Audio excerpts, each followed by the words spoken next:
The world's most glamorous people descend on a small French city on the Mediterranean coast. Cannes, the film festival. You know the cast: Hollywood actresses, directors, celebrity bloggers with millions of followers, all of them languidly posing for the kind of photographs that make everything look inevitable, like they were simply born to be there. I want to talk about what it actually takes to walk up those steps. On the 19th of May, I walked the red carpet at the Cannes Film Festival. I booked my train ticket the night before. I had no hotel in Cannes, no confirmed dress. I had an invitation, but the physical envelope didn't reach my hands until minutes before I stepped onto the carpet. Until that moment, I genuinely didn't know if it would. 24 hours before the most photographed staircases in the world, I had essentially nothing confirmed. This is the story of those 24 hours and what they taught me about the only question that actually matters in any room you've ever wanted to be in. Is belonging something you earn or something you decide? I chose Antibes over Cannes, 10 minutes away by train, entirely different world.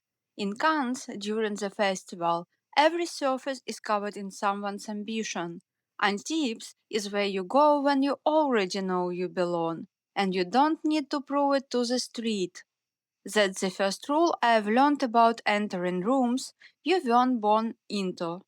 Don't stay where everyone expects you to stay. Create your own geography. Belonging begins before you arrive. It begins in the decision nobody sees. The night before the red carpet, I was in a VIP booth at Silencio.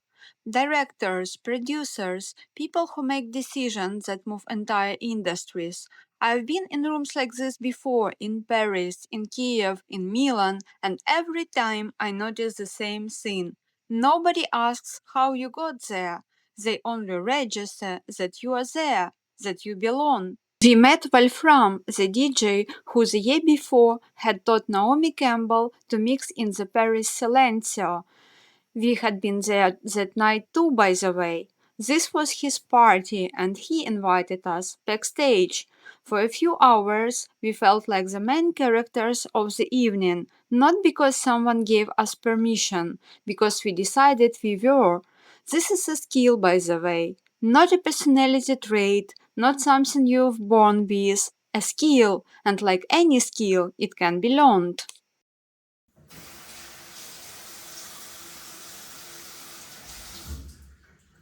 Here is what they don't show you in the Cannes coverage. The morning of. The schedule changed overnight. The hair appointment I was counting on didn't exist. The dress was still being confirmed with the brand. The physical invitation was with someone I had never met in person, and every time we tried to connect, something new got in the way. For about 40 minutes, I was genuinely close to collapse. I know this feeling. I grew up learning to manage things falling apart at the last second, not by choice, but by necessity. And somewhere in those 40 minutes, I made a decision. Not a plan. I had no plan. A decision. That the chaos was part of it. That I would walk up those steps, regardless of what state everything was in around me. External circumstances were completely out of my control. My posture was not. The chaos is not the obstacle. The chaos is the audition.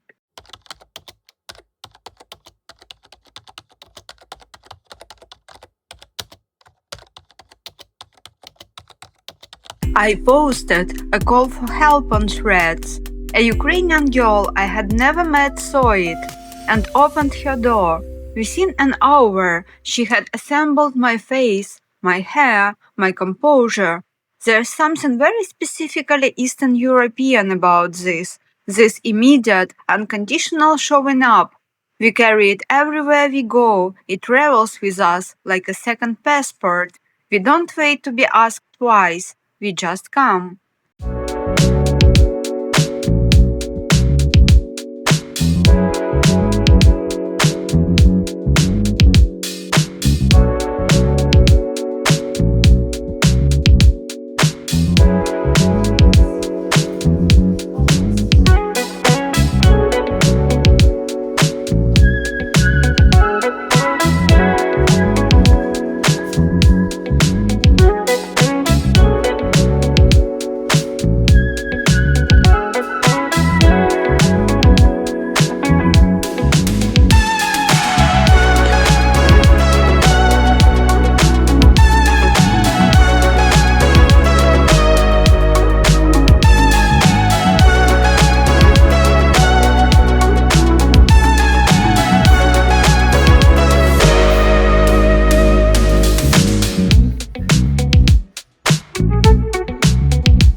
конечно, не мастер снимать.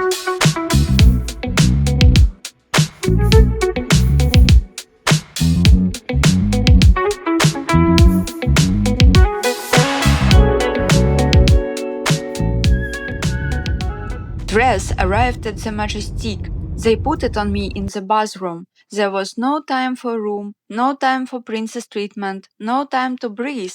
And something shifted. Not because of the dress, because I stopped managing the situation and started inhabiting it. People began treating me differently the moment I stepped outside.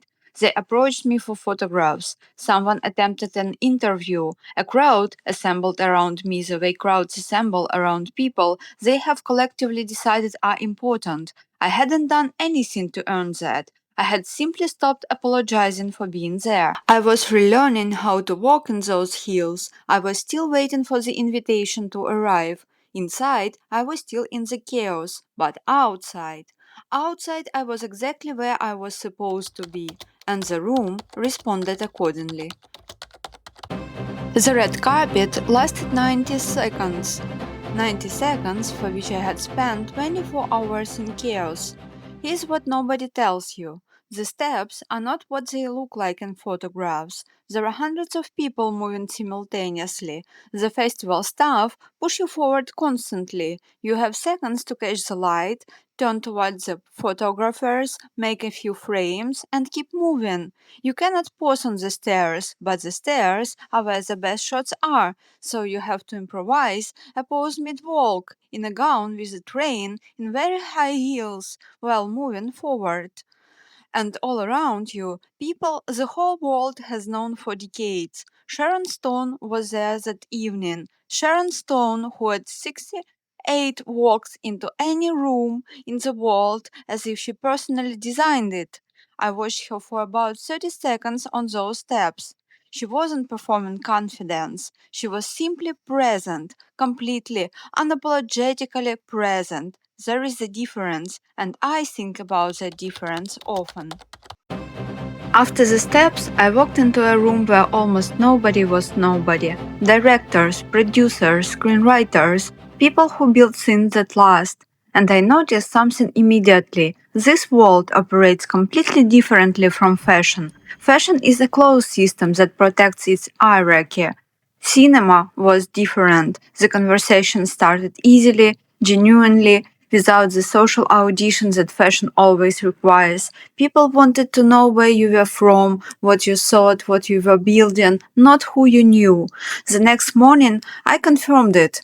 I sat at the Majestic with my phone editing footage. A man sat down next to me, a show producer. His wife joined, an actress. We talked for an hour without planning to. Nobody asked for my credential. Nobody checked my follower count. That's the difference between a world that protects its doors and a world that needs new people to walk through them.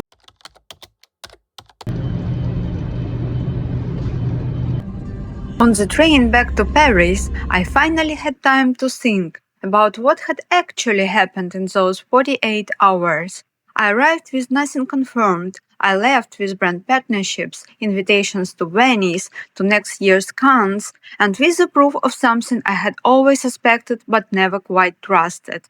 Belonging is not a status you are granted. It's not a number of followers, or the right connections, or the right last name, or even the right dress, though the dress does help. Belonging is a decision you make before you walk into the room. You decide that you are exactly where you are supposed to be, that your presence is not a question requiring an answer, that the room is better for having you in it. And then you walk in, and then the world adjusts.